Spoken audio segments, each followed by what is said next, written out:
بالعودة إلى ما يتعلق بحملة جبر الخواطر، ينضم إلينا للتعليق على موضوع هذه الحملة السيد عبد الله العبد الله، قائد فريق ميداني في فريق جبر الخواطر عبر الهاتف من إدلب. أهلا وسهلا بك معنا سيد عبد الله في هذه النشرة. وبداية لو تحدثنا بشيء من التفصيل عما تقدمه حملة جبر الخواطر. حياك الله أستاذ الكريم. أهلا بك.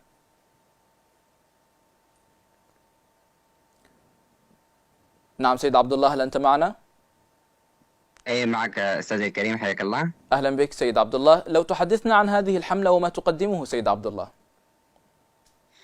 تمام أخي الكريم، طبعا نحن كفريق جبر الخواطر أطلق حملة باسم كالغيث يكون أملا، وهي الحملة مؤلفة من 20 شاحنة محملة بمواد التدفئة، حيث تم تأمين 110 طن من مادتي الحطب والبيرين.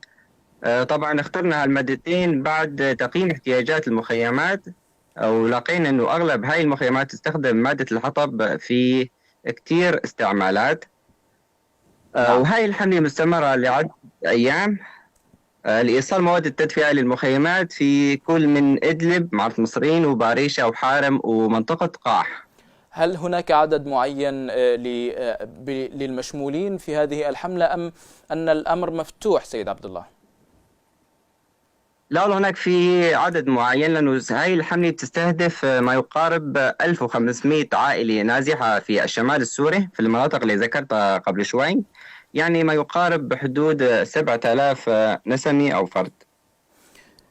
بشكل أساسي ومن البداية، الأسباب التي دعتكم لإطلاق هذه الحملة في هذه المناطق سيد عبد الله أين تتمثل؟ الأسباب في أسباب كثيرة، لكن أهمها الاستغاثات من قبل مخيمات ومناطق غير مستهدفة من قبل المنظمات العاملة في الشمال السوري. يعني في كثير مناطق منظمات ما استهدفتها في فصل الشتاء، خصوصا بعد مرور أكثر من 50 يوم على بداية فصل الشتاء والأحوال المأساوية التي آلت إليه تلك المخيمات والمناطق. إذن هل هناك في ما يتعلق بحملتكم إطلاق حملة أخرى أو توسيع هذه الحملة لتشمل ربما جميع المخيمات في المنطقة سيد عبد الله؟ أخي الكريم، الفكرة أنه نشمل كل المخيمات هي موجودة طبعا، لكن ما بيصير نشمل جميع المخيمات. بتعرف أنت عدم وجود الدعم الكافي لتغطية جميع المخيمات، لكن إن شاء الله ما راح نوفر جهد أو نبذل قصارى جهودنا أنه نأمن مواد التدفئة لأكبر عدد ممكن من العوائل.